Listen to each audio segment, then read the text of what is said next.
ಪುಟ್ಟ ಗೌರಿ ಮದುವೆ ಭಾಗ 56. ಅಂದಿನ ಎಲ್ಲ ತರಗತಿಗಳು ಮುಗಿದು ಸ್ಟೂಡೆಂಟ್ಸ್ಗಳು ಎಲ್ಲರೂ ತರಗತಿಯಿಂದ ಹೊರಗೆ ಬಂದರು. ಸ್ಟಾಫ್ ರೂಮಲ್ಲಿ ಎಲ್ಲ ಲೆಕ್ಚರರ್ಸ್ಗಳ ಬಾಯಲ್ಲೂ ಬರೀ ಗೌರಿಯ ಗುಣಗಾನವೇ ನಡೆಯುತ್ತಿತ್ತು. ಎಲ್ಲ ಸ್ಟೂಡೆಂಟ್ ಕೂಡ ಹೋಗುವಾಗ ಸ್ಟಾಫ್ ರೂಮ್ ದಾಟಿಕೊಂಡೇ ಹೋಗಬೇಕಿತ್ತು. ಅದೇ ಸಮಯದಲ್ಲಿ ಗೌರಿ ಅಲ್ಲಿಂದ ಹೊರಟಳು. ಆಗ ಕನ್ನಡ ಲೆಕ್ಚರರ್ ಅಲ್ಲಿ ಲಂಗದಾವಣಿ ಹಾಕ್ಕೊಂಡು ಹೋಗ್ತಾ ಇದ್ದಾಳಲ್ಲ, ಅವಳೇ ಗೌರಿ ಅಂದರೆ ಅಂತ ಉಳಿದ ಲೆಕ್ಚರರ್ಸ್ಗಳಿಗೆ ತೋರಿಸಿದರು. ಆ ಹುಡುಗಿನ ನೋಡಿದ್ರೆ ಹಳ್ಳಿಯವಳ ಥರ ಕಾಣಿಸ್ತಾ ಇದ್ದಾಳೆ, ಆದರೂ ಇಂಟೆಲಿಜೆಂಟ್ ಇದ್ದಾಳೆ ಬಿಡಿ ಎಂದು ತಮ್ಮಲ್ಲೇ ಮಾತನಾಡಿಕೊಳ್ಳತೊಡಗಿದರು. ಅವರು ಮಾತನಾಡಿಕೊಳ್ಳುತ್ತಿದ್ದುದು ಹಿಂದೆಯೇ ಬಂದ ಹಿಮಾ ಮತ್ತು ಅವಳ ಫ್ರೆಂಡ್ಸ್ಗಳ ಕಿವಿಗೆ ಬಿದ್ದಿತ್ತು.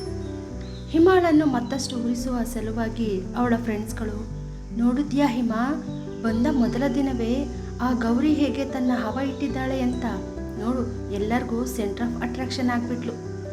ಈಗ ಎಲ್ಲ ಲೆಕ್ಚರರ್ಗಳ ಬಾಯಲ್ಲೂ ಬರೀ ಗೌರಿದೇ ಜಪ ಅಂತ ಹೇಳುತ್ತಾ ಅವಳ ಕೋಪವನ್ನು ಇನ್ನೂ ಹೆಚ್ಚು ಮಾಡಿದರು. ಮತ್ತೊಬ್ಬ ಗೆಳತಿ, ಪಾಪ ನೀನು ಈ ಕಾಲೇಜಿಗೆ ಕ್ವೀನ್ ಥರ ಇರಬೇಕು ಅಂತ ಅಂದ್ಕೊಂಡಿದ್ದೆ, ಆದರೆ ಬಂದ ಒಂದೇ ದಿನಕ್ಕೆ ಆ ಜಾಗನ ನಿಮ್ಮ ಮನೆ ಕೆಲಸದವಳೇ ತಗೋತಾ ಇದ್ದಾಳೆ, ನೀನು ಅವಳಿಗಿಂತ ಕಡೆ ಆಗ್ಬಿಟ್ಟಲ್ಲೇ ಎಂದು ಬೇಕಂತಲೇ ಕೆಣಕಿದಳು. ಯು ಜಸ್ಟ್ ಶಟ್ ಅಪ್ ಅಂತ ಅಂದವಳೆ ಕೋಪದಲ್ಲಿ ಕಾಲನ್ನು ನೆಲಕ್ಕೆ ಬಡಿಯುತ್ತಾ ಅಲ್ಲಿಂದ ಹೊರಟು ಬಿಟ್ಟಳು. ನೀನೊಬ್ಳು ಬಾಯಿ ಮುಚ್ಕೊಂಡು ಸುಮ್ಮನೆ ಇದ್ದಿದ್ರೆ ಆಗ್ತಾ ಇರಲಿಲ್ವಾ? ಹೇಗೋ ಹೊರಡೋ ಟೈಮಲ್ಲಿ ಚೆನ್ನಾಗಿ ಹೊಟ್ಟೆ ತುಂಬೋ ಥರ ಚಾಟ್ಸ್ ಕೊಡಿಸ್ತಾ ಇದ್ಲು, ಅದನ್ನೆಲ್ಲ ಹಾಳು ಮಾಡಿಬಿಟ್ಟೆ. ಈಗ ನಮ್ಮ ಪಾಕೆಟ್ ಮನಿನಲ್ಲೇ ಚಾಟ್ಸ್ ತಿನ್ನೋ ಹಾಗೆ ಆಯಿತು ಅಂತ ಬೈದುಕೊಂಡು ಎಲ್ಲರೂ ಕ್ಯಾಂಟೀನ್ ಕಡೆ ಬಂದರು. ಕಾಲೇಜು ಬಿಟ್ಟು ಗಂಟೆಯಾದರೂ ಮನೆಗೆ ಬರದ ಮಗಳು ಅವತ್ತು ಕಾಲೇಜು ಬಿಟ್ಟ 10 ನಿಮಿಷಕ್ಕೆ ಮನೆಗೆ ಬಂದಿದ್ದಳು. ಅದನ್ನು ಕಂಡ ಸೌಪರ್ಣಿಕಾಗೆ ತುಂಬ ಆಶ್ಚರ್ಯವಾಗಿತ್ತು. ಏನೇ ಹಿಮಾ, ಇವತ್ತು ಇಷ್ಟು ಬೇಗ ಬಂದ್ಬಿಟ್ಟಿದೀಯಾ ಅಂತ ಕೇಳುತ್ತಿದ್ದರೂ ಕೇಳಿಸಿದವಳ ರೀತಿ ಕೋಪದಲ್ಲಿ ತನ್ನ ರೂಮ್ ಕಡೆ ಹೊರಟು ಹೋಗುತ್ತಾಳೆ ಹಿಮಾ. ಅಯ್ಯೋ, ಇದೇನಾಯಿತು ಇವಳಿಗೆ? ಇಷ್ಟು ದಿನ ಯಾವಾಗಲೂ ಖುಷಿಯಾಗಿ ನಗ್ನಗ್ತಾ ಮನೆಗೆ ಬರ್ತಾ ಇದ್ದವಳು ಇಷ್ಟೊಂದು ಕೋಪ ಮಾಡಿಕೊಂಡು ಬಂದಿದ್ದಾಳಲ್ಲ ಇವತ್ತು, ಅದೇನು ಅಂತ ವಿಚಾರಿಸೋಣ ಅಂದುಕೊಂಡು ಮಗಳ ಹತ್ತಿರ ಬಂದರು. ಅಷ್ಟರಲ್ಲಿ ಆಗಲೇ ರೂಮ್ ಒಳಗಡೆಯಿಂದ ಫಳಾರ್ ಅಂತ ಏನೋ ಹೊಡೆದ ಶಬ್ದ ಕೇಳಿಸುತ್ತದೆ. ಏನಪ್ಪ ಹೊಡೆದು ಹಾಕುದು ಇವಳು ಅಂತ ಅಂದುಕೊಂಡ ಸೌಪರ್ಣಿಕ ರೂಮ್ ಡೋರ್ ತೆಗೆದು ಒಳಗೆ ಬಂದು ನೋಡಲು ಮಕ್ಕಳು ಇಷ್ಟಪಟ್ಟು ತೆಗೆಸಿಕೊಂಡಿದ್ದ ಶೋ ಪೀಸ್ ಗೊಂಬೆ ಒಂದು ಪುಡಿಯಾಗಿ ನೆಲದ ಮೇಲೆ ಚೆಲ್ಲಪಿಲ್ಲಿಯಾಗಿ ಬಿದ್ದಿತ್ತು. ಅದನ್ನು ನೋಡಿ ಕೋಪ ಬಂದರೂ ಅದನ್ನು ಸಹಿಸಿಕೊಂಡರು.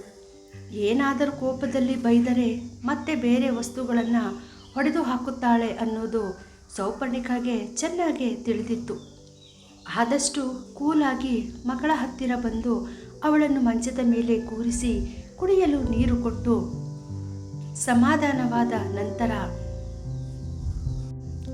ಹಿಮಾ ಪುಟ್ಟ, ಯಾಕಮ್ಮ ಏನಾಯಿತು ನಿನಗೆ?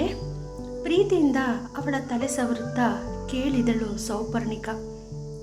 ಮಮ್ಮಿ, ಹಾಳಾದ ಕೆಲಸದವಳಿಂದ ಕಾಲೇಜಿನಲ್ಲಿ ನನ್ನ ಮಾನ ಮರ್ಯಾದೆಯೆಲ್ಲ 3 ಕಾಸಿಗೆ ಹರಾಜಾಗ್ತಾ ಇದೆ ಅಂತ ಹೇಳುತ್ತಾ ಕಾಲೇಜಿನಲ್ಲಿ ನಡೆದ ಘಟನೆಗಳನ್ನೆಲ್ಲ ತಾಯಿ ಸೌಪರ್ಣಿಕಾಗೆ ಹೇಳಿದಳು.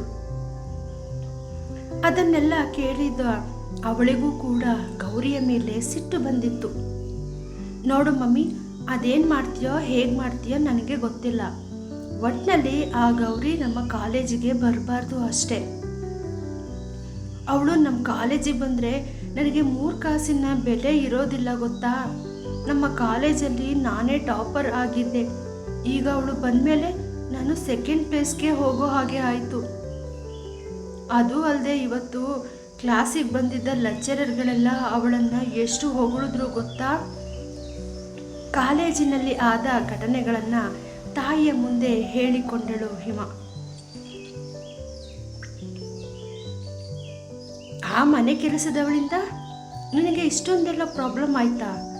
ಆದರೆ ಏನು ಮಾಡೋದು ಕಂದ, ನಿನ್ನ ಅಜ್ಜಿ ತಾತ ಅವಳಿಗೆ ಸಪೋರ್ಟ್ ಮಾಡ್ತಾರೆ. ನಾನು ಹೋಗಿ ಹೇಳಿದ್ರೂ ಕೂಡ ಅವಳೇ ಸರಿ ಅಂತ ನನಗೆ ಬೈದು ಕಳಿಸ್ತಾರೆ. ನಾವು ಎಷ್ಟೇ ಹೇಳಿದ್ರೂ ನಿನ್ನ ಅಜ್ಜಿ ತಾತ ಕೇಳೋದಿಲ್ಲ ಎಂದರು. ಹಾಗಾದರೆ ಆ ಗೌರಿ ಕಾಲೇಜ್ನಲ್ಲಿ ರಾಣಿ ಥರ ಮೆರೆಯೋದನ್ನು ನೋಡಿಕೊಂಡು ಸುಮ್ಮನೆ ಇರು ಅಂತೀಯ ಮಮ್ಮಿ. ಅದು ನನ್ನ ಕೈಲಿ ಸಾಧ್ಯ ಇಲ್ಲ. ಅವಳು ಕಾಲೇಜಿಗೆ ಬಂದ ಒಂದೇ ದಿನಕ್ಕೆ ನನ್ನ ಪರಿಸ್ಥಿತಿ ಹೀಗಾಗಿದೆ. ಒಂದು ವೇಳೆ ಅವಳು ಕಂಪ್ಲೀಟ್ ಎಜುಕೇಷನ್ ಮುಗಿಯೋ ತನಕ ಅಲ್ಲೇ ಇದ್ದರೆ ನಾನು ಎಲ್ಲರ ದೃಷ್ಟಿಯಲ್ಲಿ ಕೇವಲ ಆಗಿಬಿಡ್ತೀನಿ. ಐ ಕಾಂಟ್ ಎಂದು ಕೋಪದಲ್ಲಿ ಚೀರಿದಳು. ನೋಡು, ನಾನು ಹೇಳಿದ್ದನ್ನು ಸರಿಯಾಗಿ ಅರ್ಥ ಮಾಡ್ಕೊ. ನಾನು ಹೇಳಿದ್ದು ನಿನ್ನ ಅಜ್ಜಿ ತಾತನಿಗೆ ಹೇಳಿ ಅವಳನ್ನು ಖಾಲಿ ಮಾಡಿಸೋಕ್ಕೆ ಆಗೋದಿಲ್ಲ ಅಂತ ಹೇಳಿದ್ದು ಅಷ್ಟೇ. ಯಾಕಂದರೆ ಆ ರೀತಿ ನಾವು ಏನಾದರೂ ಮಾಡೋಕ್ಕೆ ಹೋದರೆ ನಿನ್ನ ಅಜ್ಜಿ ತಾತನ ದೃಷ್ಟಿಯಲ್ಲಿ ಕೆಟ್ಟವರಾಗಿರ್ತೀವಿ. ನಾವು ನಿಮ್ಮ ಅಜ್ಜಿ ತಾತನ ದೃಷ್ಟಿಯಲ್ಲಿ ಒಳ್ಳೆಯವರಾಗೂ ಇರಬೇಕು, ಹಾಗೆ ಆ ಗೌರಿ ಜಾಗ ಖಾಲಿ ಮಾಡ್ಕೊಂಡು ಹೋಗ್ತಾ ಇರಬೇಕು. ಅಂದರೆ ಕಾಲೇಜಲ್ಲಿ ನೀನು ಕೊಡುವ ಟಾರ್ಚರ್ ಅವಳು ಒಂದು ವಾರ ಕೂಡ ಕಾಲೇಜಿಗೆ ಬರಬಾರ್ದು. ಆ ರೀತಿ ಟಾರ್ಚರ್ ಕೊಡು. ನಿನ್ನ ಸಹವಾಸ ಸಾಕಪ್ಪ ದೇವರೇ ಅಂತ ಅನಿಸಿಬಿಡಬೇಕು. ಆದರೆ ನೀನು ಕೊಡೋ ಟಾರ್ಚರ್ ನೀನೇ ಕೊಡ್ತಾ ಇದ್ದೀಯಾ ಅಂತ ಅಲ್ಲಿ ಯಾರಿಗೂ ಗೊತ್ತಾಗಬಾರ್ದು ಅಷ್ಟೇ. ನೀನು ಎಷ್ಟೊಂದು ಬುದ್ಧಿವಂತೆ, ನಿನಗೆ ನಾನು ಐಡಿಯಾ ಕೊಡೋಕ್ಕೆ ಬೇಕಾ? ಮಗಳನ್ನು ಹುರಿದುಂಬಿಸುತ್ತಾ ಹೇಳಿದಳು. ಎಸ್, ನೀನು ಹೇಳೋದು ಕೂಡ ಕರೆಕ್ಟಾಗಿದೆ ಮಮ್ಮಿ. ಆ ಗೌರಿ ಬಂದು 3 ಡೇಸ್ ಆಗಿಲ್ಲ, ಆಗಲೇ ಅಜ್ಜಿ ತಾತ ಅವಳನ್ನು ಎಷ್ಟು ಚೆನ್ನಾಗಿ ಪರಾವಹಿಸ್ಕೊಂಡು ಮಾತಾಡ್ತಾರೆ ಗೊತ್ತಾ? ನನಗೂ ಕೇಳಿ ಸಾಕಾಗಿದೆ. ಇನ್ಮೇಲೆ ನೋಡು, ಕಾಲೇಜಲ್ಲಿ ಮಾತ್ರ ಅಲ್ಲ, ಅವಳಿಗೆ ಮನೆಯಲ್ಲೂ ಟಾರ್ಚರ್ ಕೊಡ್ತೀನಿ. ಏನನ್ನು ಯೋಚಿಸಿ ಹೇಳಿದಳು. ಮಗಳ ಮಾತು ಕೇಳಿ ಸೌಪರ್ಣಿಕಾಗೆ ಗೊಂದಲ ಆಯಿತು. ಮಗಳೇ, ನೀನು ಹೇಳಿದ್ದು ನನಗೆ ಅರ್ಥ ಆಗಿಲ್ಲ. ಕಾಲೇಜಲ್ಲಿ ಟಾರ್ಚರ್ ಕೊಡ್ತೀಯಾ? ಓಕೆ, ಮನೆಯಲ್ಲಿ ಹೇಗೆ ಕೊಡ್ತೀಯಾ? ಅವಳೇನು ನಮ್ಮ ಮನೆಯಲ್ಲಿ ಇಲ್ವಲ್ಲ? ಅನುಮಾನದಲ್ಲಿ ಕೇಳಿದರು ಸೌಪರ್ಣಿಕ. ಮಾಮ್, ಅವಳು ನಮ್ಮ ಮನೆಯಲ್ಲಿ ಇಲ್ಲ ಗೊತ್ತು, ಬಟ್ ತಾತನ ಮನೆಯಲ್ಲಿ ಇದ್ದಾಳೆ ಅಲ್ವಾ, ಅಲ್ಲಿಗೆ ಹೋಗಿ ಟಾರ್ಚರ್ ಕೊಡ್ತೀನಿ. ಏನು, ನೀನು ನಿನ್ನ ತಾತನ ಮನೆಗೆ ಹೋಗ್ತೀಯಾ? ನಿನ್ನೆ ಅವಳ ಕೈಯಲ್ಲಿ ಚೆನ್ನಾಗಿ ಕೆಲಸ ಮಾಡಿಸ್ಕೊಂಡು ಅಂತ ನಿನ್ನ ತಾತ ಬಾಯಿಗೆ ಬಂದಂತೆ ಬೈದು ಹೋಗಿದ್ದು ನೀನು ಆಗಲೇ ಮರೆತು ಬಿಟ್ಟ ಹಿಮ ಎಂದರು ಸೌಪರ್ಣಿಕ. ನೋಡು ಮಮ್ಮಿ, ತಾತ ಎಷ್ಟಾದರೂ ಬೈದಿರಲಿ, ಆದರೆ ಅವರಿಗೆ ನನ್ನ ಮೇಲೆ ತುಂಬ ಪ್ರೀತಿ ಇದೆ. ನಾನು ಮನೆಗೆ ಹೋದರೆ ಅವರೇನು ಬೇಡ ಅಂತ ತಳ್ಳಿಬಿಡೋದಿಲ್ಲ. ಇವತ್ತಿನಿಂದ ನಾನು ತಾತನ ಮನೆಯಲ್ಲೇ ಇರ್ತೀನಿ. ಇನ್ನೇ ನೆಕ್ಸ್ಟ್ ವೀಕಿಂದ ಟೆಸ್ಟ್ ಸ್ಟಾರ್ಟ್ ಆಗ್ತಾ ಇದೆ. ಅದು ಹೇಗೆ ಅವಳು ಟೆಸ್ಟಲ್ಲಿ ಚೆನ್ನಾಗಿ ಓದಿ ಮಾರ್ಕ್ಸ್ ತಗೋತಾಳೋ ನಾನು ನೋಡ್ತೀನಿ. ಈಗ ನನ್ನ ಲಗೇಜ್ ಪ್ಯಾಕ್ ಮಾಡೋದಕ್ಕೆ ಹೆಲ್ಪ್ ಮಾಡು ಬಾ ಅಂತ ಹೇಳಿ ತನ್ನ ಕಬೋರ್ಡಲ್ಲಿ ಇದ್ದ ಬಟ್ಟೆಗಳ ರಾಶಿಯನ್ನು ತೆಗೆದು ಮಂಚದ ಮೇಲೆ ಹರಡಿದಳು.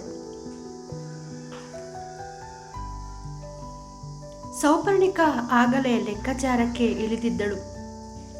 ಊಟ ತಿಂಡಿ ವಿಚಾರದಲ್ಲಿ ಗಂಡ ಮತ್ತು ಮಗನನ್ನು ಹೇಗಾದರೂ ಒಪ್ಪಿಸಬಹುದಾಗಿತ್ತು. ಆದರೆ ಮಗಳನ್ನು ಮೆಚ್ಚಿಸೋದು ಬಹಳ ಕಷ್ಟದ ಕೆಲಸ. ಅವಳು ಕೇಳಿದ್ದನ್ನು ಟೇಸ್ಟಿಯಾಗಿ ಮಾಡಿಕೊಡಲಿಲ್ಲ ಅಂತ ಅಂದರೆ ಆಗಲೇ ತಾಯಿಯ ಮೊಬೈಲಿಂದ ಫುಡ್ ಆರ್ಡರ್ ಮಾಡಿ ತರಿಸಿಕೊಳ್ಳುತ್ತಾ ಇದ್ದಳು.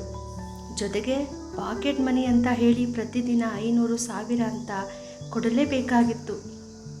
ಮಗಳು ತಂದೆ ಮನೆಗೆ ಹೋಗಿ ಸೇರಿಕೊಂಡರೆ ತನಗೆ ಆಗುವ ನಷ್ಟಕ್ಕಿಂತ ಲಾಭವೇ ಅಧಿಕವಾಗಿತ್ತು. ನೆನ್ನೆ ತಂದೆ ಮನೆಗೆ ಬಂದು ಬಾಯಿಗೆ ಬಂದಂತೆ ಬೈದು ಹೋಗಿದ್ದರಿಂದ ಅವಳಿಗೆ ಮನೆಗೆ ಹೋಗೋದಕ್ಕೆ ತುಂಬ ಭಯವಾಗಿತ್ತು. ಆದರೆ ಈಗ ಮಗಳ ಕಾರಣದಿಂದ ತಂದೆಯ ಮನೆಗೆ ಹೋಗಿ ಬರೋದು ಅವಳಿಗೆ ಸುಲಭದ ಕೆಲಸ ಅನಿಸಿತು. ಗೌರಿಗೆ ಯಾವ ರೀತಿಯ ಟಾರ್ಚರ್ ಕೊಡಬೇಕು ಅನ್ನೋ ಟ್ರೈನಿಂಗ್ ಕೂಡ ಶುರು ಮಾಡಿಕೊಂಡಿದ್ದಳು. ಮಗಳ ಬಟ್ಟೆಗಳನ್ನೆಲ್ಲ ಪ್ಯಾಕ್ ಮಾಡಿಕೊಂಡು ಅವಳೇ ಮಗಳನ್ನು ಡ್ರಾಪ್ ಮಾಡಲು ಕೆಳಗೆ ಬರುತ್ತಾಳೆ ಸೌಪರ್ಣಿಕಾ. ಅಷ್ಟರಲ್ಲಿ ಸೌಪರ್ಣಿಕಾ ಗಂಡ ಸಂತೋಷ್ ಎದುರಿಗೆ ಬಂದರು. ಏನು ಸೌಪರ್ಣಿಕಾ, ತಾಯಿ ಮಗಳು ಇಬ್ಬರು ಲಗೇಜ್ ಪ್ಯಾಕ್ ಮಾಡಿಕೊಂಡು ಎಲ್ಲೋ ಹೊರಟಿರೋ ಹಾಗಿದೆ, ಎಲ್ಲಿಗೆ ಹೋಗ್ತಾ ಇದ್ದೀರಾ ಎಂದರು. ಗಂಡನ ಮಾತಿಗೆ ಕೋಪಗೊಂಡ ಸೌಪರ್ಣಿಕಾ, ಅಲ್ಲ ಕಣ್ರಿ, ನಿಮಗೆ ಸ್ವಲ್ಪನಾದರೂ ಕಾಮನ್ ಸೆನ್ಸ್ ಇದೆಯಾ? ಯಾರಾದರೂ ಎಲ್ಲಿಗಾದರೂ ಹೋಗಬೇಕಾದ್ರೆ ಎಲ್ಲಿಗೆ ಹೋಗ್ತಾ ಇದ್ದೀರಾ ಅಂತ ಕೇಳ್ತಾರಾ? ಸಿಡುಕುತ್ತಾ ಕೇಳಿದರು. ನಾನು ಕೇಳೋಕ್ಕೂ ಮುಂಚೆನೇ ನೀನೇ ಈ ರೀತಿ ಹೋಗ್ತಾ ಇದ್ದೀವಿ ಅಂತ ಹೇಳಿಬಿಟ್ರೆ ನಾನು ಯಾಕೆ ಕೇಳ್ತಾ ಇದ್ದೆ? ನೀನು ಹೇಳದೆ ಇರೋದಕ್ಕೆ ತಾನೇ ನಾನು ಕೇಳಿದ್ದು. ಅದೂ ಅಲ್ಲದೆ ನಿನ್ನೆ ನೀವು ಎಲ್ಲೂ ಹೋಗೋ ಪ್ಲ್ಯಾನ್ ಮಾಡಿರಲಿಲ್ವಲ್ಲ, ಇದೇನು ದಿಢೀರಂತ ಹೋಗ್ತಾ ಇದ್ದೀರಾ? ಮತ್ತೊಮ್ಮೆ ಕೇಳಿದರು ಸಂತೋಷ್. ಅದು ನಾನು ಎಲ್ಲೂ ಹೋಗ್ತಾ ಇಲ್ಲ, ಆದರೆ ಹಿಮಾ ಇನ್ಮೇಲೆ ನನ್ನ ತವರು ಮನೆಯಲ್ಲಿ ಇರ್ತಾಳಂತೆ ಎನ್ನಲು, ಯಾಕಂತೆ, ಇಲ್ಲೇನಾಗಿದೆ? ಅದು ಅಲ್ಲದೆ ಕಾಲೇಜಿಗೆ ನಮ್ಮ ಮನೆಯಿಂದ ಹೋಗೋದಕ್ಕೆ ತಾನೇ ಹತ್ತಿರ ಇರೋದು. ನಿನ್ನ ತಂದೆ ಮನೆಯಿಂದ ಹೋಗಬೇಕು ಅಂದರೆ 1 ಅವರ್ ಬೇಕು. ಅವಳೇನು ಅಲ್ಲಿ ಹೋಗಿ ಇರೋದೇನು ಬೇಡ, ಬಾಯಿ ಮುಚ್ಕೊಂಡು ಮನೆಯಲ್ಲೇ ಇರೋದಕ್ಕೆ ಹೇಳು ಎಂದು ಅಸಹನೆಯಲ್ಲೇ ಹೇಳಿದರು ಸಂತೋಷ್. ಅದು ಹಾಗಲ್ಲ ಸಂತೋಷ್, ನಿನ್ನೆ ನಮ್ಮ ಮನೆ ಕೆಲಸಕ್ಕೆ ಬಂದಿದ್ದಲ್ಲ ಗೌರಿ, ಆ ಹುಡುಗಿನೂ ನಮ್ಮ ಹಿಮಾ ಹೋಗೋ ಕಾಲೇಜೇ ಅಂತೆ. ಇಡೀ ಕ್ಲಾಸಿಗೆ ಅವಳದೇ ಅಂತೆ ಹೈಯೆಸ್ಟ್ ಮಾರ್ಕ್ಸ್ ಇರೋದು. ಅದಕ್ಕೆ ಹಿಮಾ ಹೇಳ್ತಾ ಇದ್ಲು, ಡೈಲಿ ನಾನು ಅವಳ ಜೊತೆಯಲ್ಲೇ ಓದ್ಕೊಂಡ್ರೆ ನಾನು ಕೂಡ ಅವಳ ಥರ ಟಾಪರ್ ಆಗಬಹುದು ಅಂತ. ಅದಕ್ಕೆ ನನ್ನ ಮಗಳಿಗೂ ಕೂಡ ಓದೋದಕ್ಕೆ ಹೆಲ್ಪ್ ಆಗುತ್ತೆ ಅನ್ನೋ ಕಾರಣಕ್ಕೆ ನಾನು ಒಪ್ಕೊಂಡೆ ಎಂದಳು. ನೋಡು, ನಿನ್ನೆ ನಿನ್ನ ತಂದೆ ಅಷ್ಟೆಲ್ಲ ಬೈದು ಹೋಗಿದ್ದಾರೆ. ಈಗ ಮತ್ತೆ ನಮ್ಮ ಮಗಳನ್ನು ನಿಮ್ಮ ಮನೆಗೆ ಕರ್ಕೊಂಡು ಹೋಗಿ ಬಿಡೋದಕ್ಕೆ ಯಾಕೋ ನನಗೆ ಮನಸ್ಸು ಒಪ್ತಾ ಇಲ್ಲ ಎಂದರು. ನೀವೇನ್ರಿ, ಮಕ್ಕಳ ಭವಿಷ್ಯಕ್ಕಿಂತ ನಮ್ಮಪ್ಪ ಏನೋ ಒಂದು ಮಾತು ಅಂದರು ಅಂತ ಅದನ್ನೇ ಹಿಡ್ಕೊಂಡು ಕೂತಿದ್ದೀರಲ್ಲ. ನನ್ನ ತಂದೆ ಮೇಲೆ ನಿಮಗೆ ಅಷ್ಟೊಂದು ಕೋಪನಾ ಎಂದಳು. ಕೋಪ ನಿನ್ನ ತಂದೆ ಮೇಲೆ ಅಲ್ಲ, ನಿನ್ನ ಮೇಲೆ. ನಿನ್ನ ಮಗಳು ಅಲ್ಲಿ ಹೋಗಿ ಸೇರಿದ ಮೇಲೆ ಅಲ್ಲಿ ಏನಾದರೂ ಕಿತಾಪತಿ ಮಾಡಿದ್ರೆ ಮೊಮ್ಮಗಳು ಏನೋ ಅನ್ನೋದಕ್ಕೆ ಆಗದೆ ಬಿಡೋದಕ್ಕೂ ಆಗದೆ ಅವರು ಕೊರಗಬಾರದು ಅನ್ನೋದೇ ನನ್ನ ಇಂಟೆನ್ಷನ್ ಎಂದರು. ಗೌರಿಗೆ ಕಾಟ ಕೊಡಬೇಕು ಅಂತ ತಾತನ ಮನೆಗೆ ಹೊರಟು ನಿಂತಿರೋ ಹಿಮಾನ ತಡೆದು ನಿಲ್ಲಿಸುತ್ತಾರಾ ಸಂತೋಷ್? ತಿಳ್ಕೋಬೇಕು ಅಂತ ಅಂದರೆ ಮುಂದಿನ ಸಂಚಿಕೆಯಲ್ಲಿ ಕೇಳಿ. ಕತೆ ನಿಮಗೆ ಇಷ್ಟವಾಗಿದ್ದಲ್ಲಿ ದಯವಿಟ್ಟು ಲೈಕ್ ಮಾಡಿ, ಶೇರ್ ಮಾಡಿ, ಹಾಗೆ ಕಮೆಂಟ್ ಮಾಡಿ. ಚಾನಲ್ನ ಸಬ್ಸ್ಕ್ರೈಬ್ ಮಾಡೋದನ್ನು ಮರಿಬೇಡಿ. ನಿಮ್ಮ ಪ್ರೋತ್ಸಾಹದ ನಿರೀಕ್ಷೆಯಲ್ಲಿ ಧನ್ಯವಾದಗಳು.